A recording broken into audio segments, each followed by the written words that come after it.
Hello everyone, I'm Diogo Branco from Universidade de Lisboa, and today I'm gonna present in behalf of my co-authors our paper Co-Designing Customizable Clinical Dashboards with Multidisciplinary Teams, Bridging the Gap in Chronic Disease Care. Chronic diseases affect an ever-increasing proportion of the global population. It is expected to increase around 90% in deaths by 2050. The occurrence of chronic conditions, often associated with a multitude of comorbidities, places a significant burden on healthcare systems globally, as they need ongoing care. Multidisciplinary care teams comprise professionals from various healthcare domains, each contributing their unique expertise to provide holistic and patient-centered care.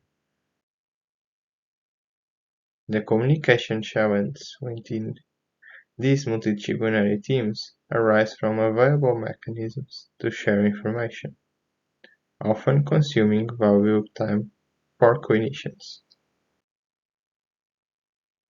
Technological devices advancements revolutionized chronic disease monitoring, enabling continuous collection of vast patient data. From these devices, a lot of data is generated, but without evidence supporting clinical utility. Dashboards can contribute for clinicians to better comprehend patients' data by summarizing complex data and reviewing patterns that can otherwise remain hidden.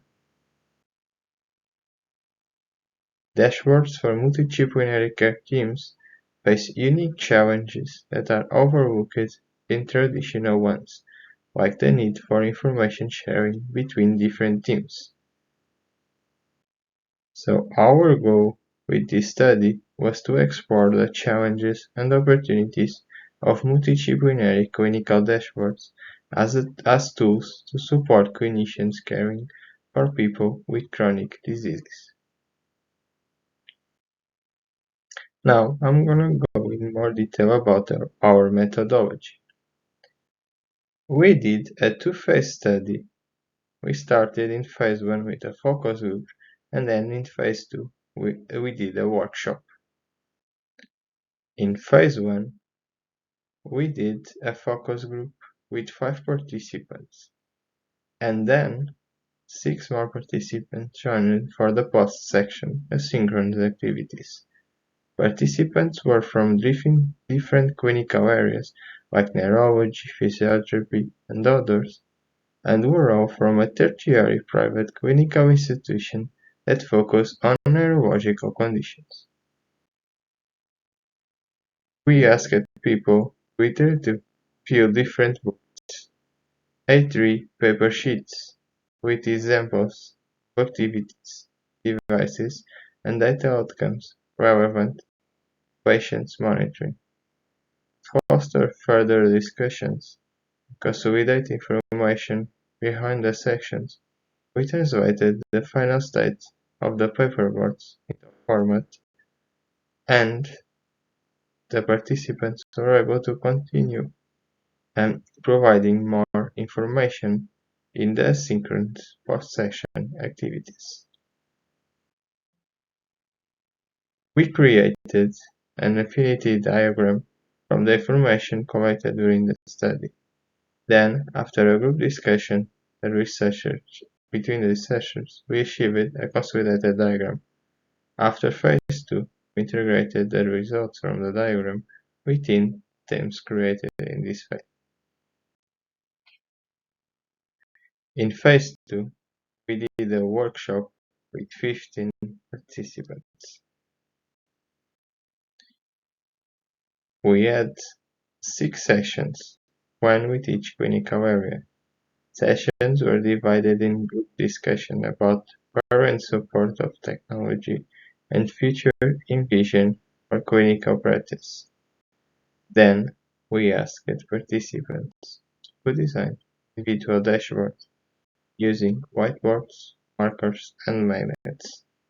the possible visualizations, like bar charts or a highlight of a value. Afterwards, we discussed and consolidated the dashboards created. Regarding analysis, we did a systematic analysis. Folders annotated independently, and after multiple discussions between the researchers, we achieved our teams.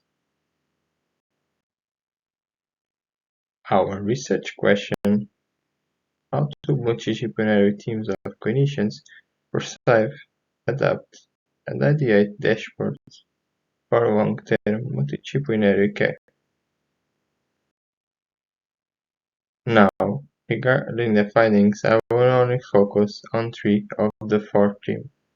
I will not talk about current clinical practice and technological tools, and I will highlight from the other 3 the most relevant findings we had. Regarding value in technology, in uncontrolled environments like at-home scenarios, clinicians require more comprehensive information to understand patients' difficulties better. In that sense, there are several activities they would like to monitor.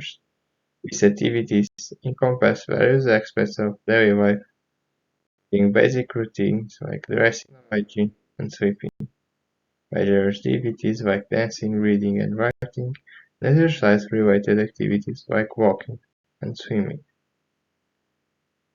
For example, a participant said that access to beautiful photographs taken within an awkward camera or on the head, ready before starting the meal and after for 3 days. So the information collected is highly relevant to populate the dashboards that clinicians need. Now, regarding the role, on the role of visualization, here is an image of the dashboards produced during these sessions. The image on the center shows an example of the individual dashboards clinicians created. There are asymmetries between the areas regarding the level of information and the detail of the dashboard structure and possible visualization. As an example, nursing and occupational therapy teams only wrote a bullet list of wanted measures, while the remaining areas defined their dashboard structure in sections. This can be related to the degree of exposure each area had to technology in their clinical practice. So, dashboards, participants mentioned that they should have a 2 level.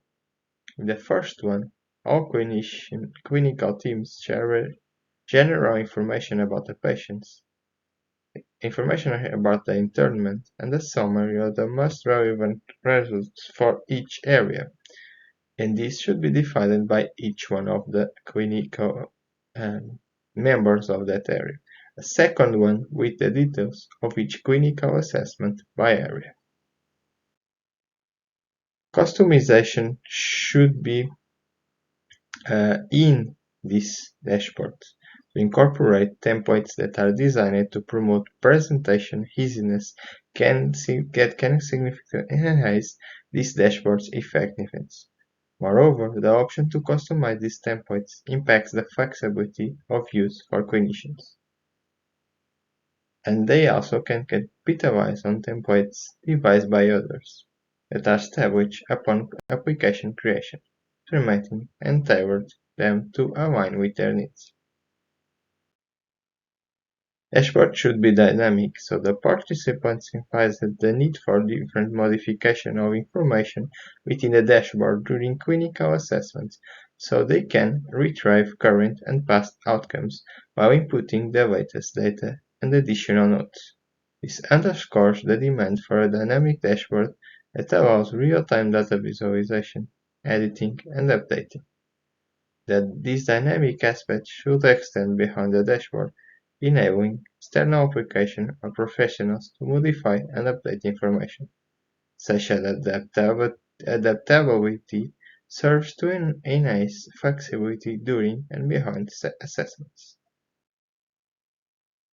Finally, dashboard should have data from family and caregivers to complement the existing information, offering a different perspective from at-home monitoring.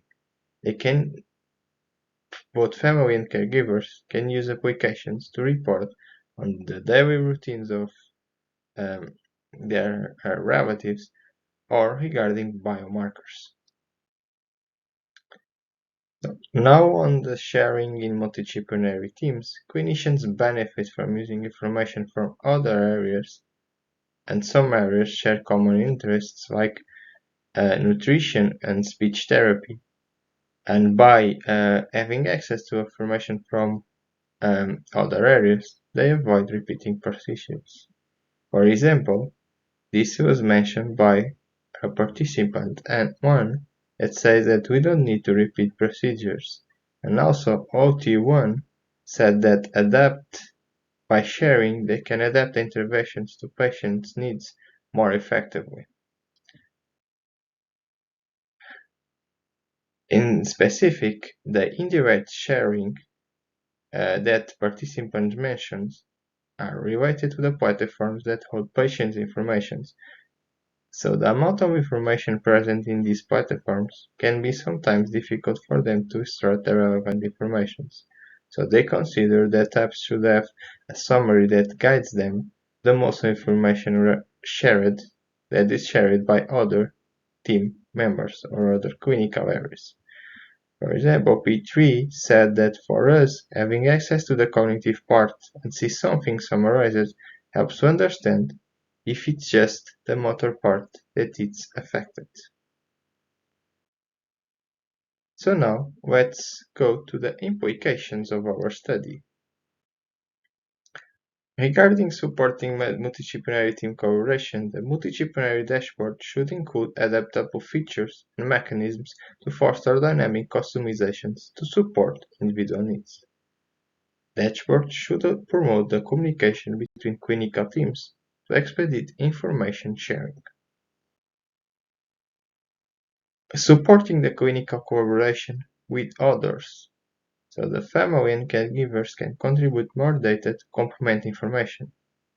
Improving the clinician's understanding of the patient disease progression, so they should be included in this monitoring process, but also considered on the dashboards. There is a need to give patients more agency over what and when they are monitored without compromising the volume of information available to clinicians.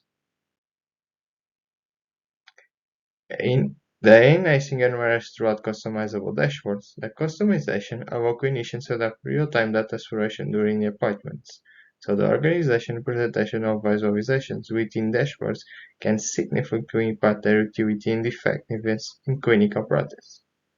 The intelligent interfaces can provide suggestions that complement customizations to support decisions in clinical practice. And dashboards can be a trigger for actions. So dynamic dashboards empower clinicians to adjust treatment plans by aiding in data pattern recognition and exploration. The clinicians can use the data collected and its corresponding visual representations as triggers to stimulate discussions with patients. And dashboards enable clinicians to identify missing data and trigger new data collection from patient input or automated notifications. With our study, we showed the potential of dashboards for multidisciplinary care in chronic diseases. However, as conclusion, we consider that for dashboards to be useful for clinical practice, we need to consider the trade-offs between empowering patients while upholding the clinical utility for healthcare professionals. Thank you all, and you can find more details in our paper. For designing customizable clinical dashboards with multidisciplinary teams, reaching the gap in chronic disease care.